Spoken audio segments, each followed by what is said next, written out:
அனைவருக்கும் வணக்கம். ரேஷன் கடை ரிசல்ட் பற்றின அப்டேட்ஸை தொடர்ந்து பார்த்துட்ருக்கோம். ரேஷன் ஷாப் ஜாப் பொறுத்தவரை பார்த்திங்க அப்படின்னாக்கா ஒவ்வொரு மாவட்டத்துக்கும் தனித்தனியாக ரிசல்ட் விட்டுருக்காங்க. குறிப்பாக சேல்ஸ்மேன் மற்றும் பேக்கர் பணியிடங்களுக்கான ரிசல்ட் வந்து ரிலீஸ் பண்ணிகிட்ருக்காங்க. இப்போ உங்களுக்கு எல்லாருக்குமே தெரியும், நீங்கள் விண்ணப்பிச்சிருக்கக்கூடிய நபர்கள் தொடர்ந்து கேட்கக்கூடிய கேள்வி, ஒரு 3 கேள்வியை தொடர்ந்து கேட்குறீங்க. அந்த 3 பற்றின அப்டேட்ஸை பார்த்துடலாம். ஃபஸ்ட் விஷயம் பார்த்திங்க அப்படின்னாக்கா அகைன் வந்து இந்த சேல்ஸ்மேன் மற்றும் பேக்கர் இந்த ஜாப்க்கு வந்து சேல்ஸ்மேன் ஜாபும் இதுக்கும் பேக்கர் ஜாபுக்கும் வேகன்சி இன்க்ரீஸ் பண்ணுவாங்களா அல்லது திருப்பம் போடுவாங்களா அப்படின்ற இன்னொரு கேள்வி. இதிலே வேகன்சி இன்க்ரீஸ் பண்ணுவாங்களா இல்லை புதுசாக வந்து மீண்டும் எடுப்பாங்களா அப்படின்ற ஒரு கேள்வி இருக்குது.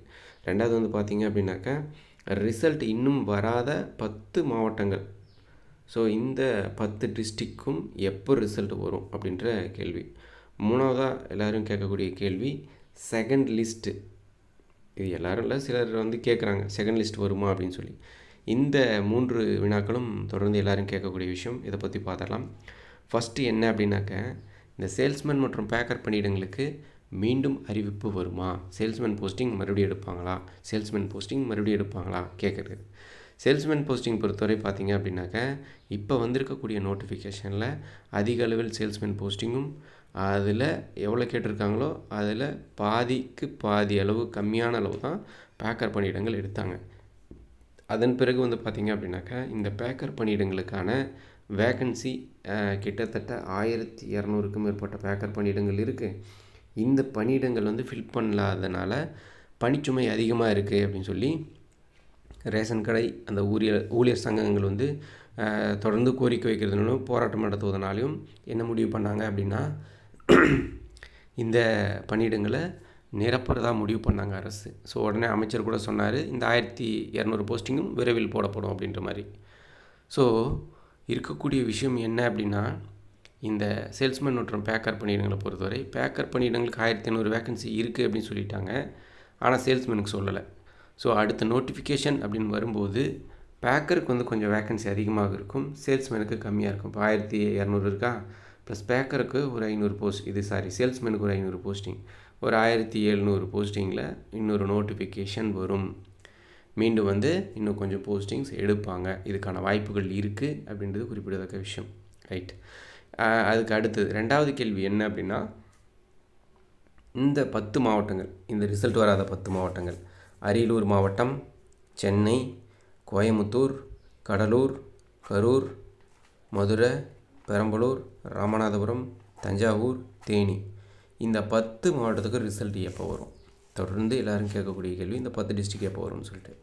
இதில் குறிப்பாக சென்னை பொறுத்தவரை பார்த்திங்க அப்படின்னாக்க இந்த இன்டர்வியூ வந்து நடக்கலை, அதனால் ரிசல்ட் தாமதம். அது ஒரு வேலிடான ரீசன். ஸோ ஏன் அப்படின்னா, பொதுவாக என்ன ப்ராசஸ் அப்படின்னாக்கா இதில் இன்டர்வியூ எடுப்பாங்க. இன்டர்வியூ எடுக்கக்கூடிய நபர் மார்க் போட்டிருப்பாங்க. ஸோ அந்த மார்க்கு ப்ளஸ்ஸு நீங்கள் 10th ஆர் 12th எடுத்திருக்கக்கூடிய அந்த மார்க்கு, இது ரெண்டுத்துக்கும் 50% கொடுத்துருவாங்க. ஸோ இந்த 50% எடுத்துருக்கக்கூடிய இந்த ரெண்டுத்தையும் வந்து டோட்டல் பண்ணி அதில் யாருக்கு மார்க் அதிகம் அப்படின்னு மார்க் படி ரேங்க் லிஸ்ட் பண்ணுவாங்க. அதுக்கப்புறம் பார்த்திங்க அப்படின்னாக்க ரிசர்வேஷன் படி உங்கள் மாவட்டத்தில் எத்தனை வேக்கண்ட் இருக்குது, உங்கள் மாவட்டத்தில் அதில் எந்தெந்த கம்யூனிட்டிக்கு எந்தெந்த ரிசர்வேஷனில் எந்தெந்த கோட்டாவுக்கு எத்தனை சீட்டு அப்படின்றத பொறுத்தும், அதுலேயும் வந்து சேம் மார்க் இருந்தாக்க அதில் ஏஜ் படி இந்த மாதிரியான ரிசர்வேஷனில் நிறைய இது இருக்குது. ஸோ அந்த ப்ராசஸ் பண்ணுறதுக்கே கிட்டத்தட்ட 1 மாதம் ஆகிடும். ஸோ அந்த வகையில் நீங்கள் சென்னை வந்து பார்த்தீங்க அப்படின்னாக்க போன மந்த்து எண்டில் இந்த இது வந்து நடந்துச்சு இன்டர்வியூ. ஸோ சென்னையை பொறுத்தவரை பார்த்திங்க அப்படின்னாக்கா இந்த மந்த் எண்டு இல்லைனா அடுத்த மாதம் வந்து நீங்கள் ரிசல்ட்டு கொண்டு போகலாம் தள்ளி. மற்ற மாவட்டத்துக்கெல்லாம் அந்த பிரச்சனை கிடையாதுல்ல. ஸோ ரிசல்ட் பற்றி விசாரிக்கும்போது இந்த 10 மாவட்டத்தில் கிட்டத்தட்ட 7 மாவட்டத்துக்கு மேலே ஃபோனே எடுக்கிறதில்ல. ஸோ இங்கே இன்னொரு 3 மாவட்டத்தில் மட்டும் ஃபோன் எடுத்திருக்காங்க. அதில் சொல்லியிருக்கக்கூடிய விஷயம் கூடிய சீக்கிரத்தில் வந்துடும், அதே மாதிரி அடுத்த வாரம் வரும் அப்படின்னு சொல்லியிருக்காங்க, இந்த மாத கடைசிக்குள்ளே வந்துடும் அப்படின்ற விஷயத்தையும் சொல்லியிருக்காங்க. அதே மாதிரி ரிசல்ட் வந்து கண்டிப்பாக வந்துடும், லேட் ஆகாது அப்படின்ற விஷயத்தையும் அழுத்தம் திருத்தமாக சொல்லியிருக்காங்க. ஸோ தேர்வர்கள் கவனத்திற்கு நம்ம ஆல்ரெடி சொல்லியிருந்தோம், நம்ம வீடியோ பார்க்குற எல்லாருக்கும் தெரிஞ்சிருக்கோம் ஆல்ரெடி, இந்த ரேஷன் ஷாப் ரிசல்ட்டை பொறுத்தவரை இந்த மந்த் எண்டுக்கு கொண்டு போகிறாங்க.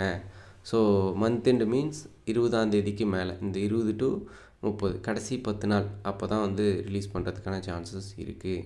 குறிப்பாக 25க்கு மேலே கூட கொண்டு போகலாம், நெக்ஸ்ட் வீக்குக்கு மேலே. ஸோ இதுதான் இருக்கக்கூடிய விஷயம். ஸோ அதை பற்றி சொல்லிடணும். மந்த் எண்டில் கொண்டு போகிறதுக்கான வாய்ப்பு இருக்குது. தொடர்ந்து கேளுங்க. ஹெல்ப் டெஸ்கில் ஃபோன் பண்ணி கேட்குறதாகட்டும், அதிகாரிட்ட நீங்கள் போய் கேட்குறதாகட்டும், எங்களுக்கு ரிசல்ட் விடுங்க அப்படின்னு சொல்லி கேட்கும் பட்சத்தில் இந்த வாரத்தில் வரதுக்கான சான்சஸ் இருக்குது. பட் மந்த் எண்டுக்குள்ளே போட்டுருவாங்க அப்படின்றது நம்பலாம். அந்த மாதிரி விஷயந்தான். சரி, ஓகே. 3ஆவதாக இருக்கக்கூடிய கேள்வி, மந்த் எண்டுக்குள்ளே வந்துடுங்க ரிசல்ட்டை பொறுத்தவரை இந்த 10 மாவட்டத்துக்கும் வந்துடும். சென்னை மட்டும் மந்த் எண்டில் வரும், இல்லை அப்படின்ற பட்சத்தில் அடுத்த மாத தொடக்கத்தில் வரும். ஒரு மாதம் வந்து அந்த ப்ராசஸ் இருக்கும். ஸோ ஃபைனலாக பார்த்தீங்க அப்படின்னாக்கா செகண்டு மீண்டும் இப்போ வந்து ஒவ்வொரு மாவட்டத்துக்கும் செலெக்ஷன் பட்டியல் விட்டுருக்காங்களா, அந்த மாதிரி இன்னும் கொஞ்சம் பேர் வந்து செகண்ட் லிஸ்ட் அப்படின்னு சொல்லி கொஞ்சம் செலக்ட் பண்ணுவாங்க, போஸ்டிங் போடுவாங்க அப்படின்னு சொல்லி நிறைய பேர் சொல்கிறத கேட்குறத பார்க்க முடியுது. கண்டிப்பாக அப்படி பாசிபிளே கிடையாது. செகண்ட் லிஸ்ட் அப்படின்னு ஒன்று விட மாட்டாங்க. இப்போ விட்டுருக்கக்கூடிய லிஸ்ட்டு தான் ஃபைனல். அவங்கள வந்து அப்பாயின்மெண்ட்டும் பண்ணிட்டாங்க. அப்பாயின்மெண்ட் ஆர்டர் வராத சில மாவட்டங்களுக்கும் ஆர்டர்ஸ் வந்துருச்சு. அவங்களும் போய் ஜாபில் ஜாயின் பண்ண போகிறாங்க. அவங்களுக்கெல்லாம் வாழ்த்துக்களை சொல்லிக்கலாம். செகண்ட் லிஸ்ட் அப்படின்னு ஒன்று வரதுக்கான வாய்ப்புகள் இல்லை. ஸோ அதை நம்பி காத்து கொண்டிருக்க வேண்டாம் அப்படின்றது குறிப்பிடத்தக்க விஷயம்.